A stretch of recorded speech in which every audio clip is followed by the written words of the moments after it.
Sa unang araw ng rehearsals ng mga kandidata ng Miss Universe 2023 sa El Salvador, bigay todo agad ang ating pambatong si Michelle Marquez D. Confident na nakipagsabayan si Miss Philippines sa ibang mga delegates. Ipinakita niya ang galing ng isang kandidata na sumailalim sa matinding training sa Pilipinas. Kumpirmado na magkakaroon ng dance number ang mga girls sa umpisa ng show. At lahat sila ay nagpakitang gilas. Kaya naman hindi rin nagpakabog si Michelle. Wala nang pagpipigil pa at tinanggal na talaga ni Michelle sa kanyang bokabularyo ang strategy na know when to pick.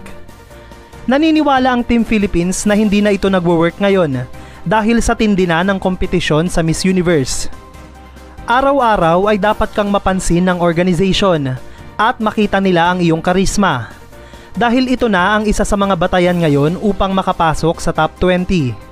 Sa madaling salita, bagong owner, bagong rules. Kumpirmado rin na kasing laki ng stage sa Thailand noong 2018 ang magiging stage ngayon sa El Salvador. Ibig sabihin, mas maipapamalas ng mga delegates ang kani-kanilang galing sa pagrampa o sa pasarela. At sa kauna-unahang pagkakataon ay nagpa-picture at nag-usap na rin sa wakas ang dalawa sa pinakakontrobersyal na mga kandidata, si Miss Philippines at si Miss Thailand. Ipinakita nila na kahit may fan war sa pagitan ng dalawang bansa ay okay at magkasundo sila. Ngunit pati ito ay iniintriga ng mga taga-Thailand. Ayon sa kanila, halos mahimatay daw si Michelle nang makita niya ang sobrang kagandahan ni Antonia at kinailangan pa daw nitong umamoy ng inhaler.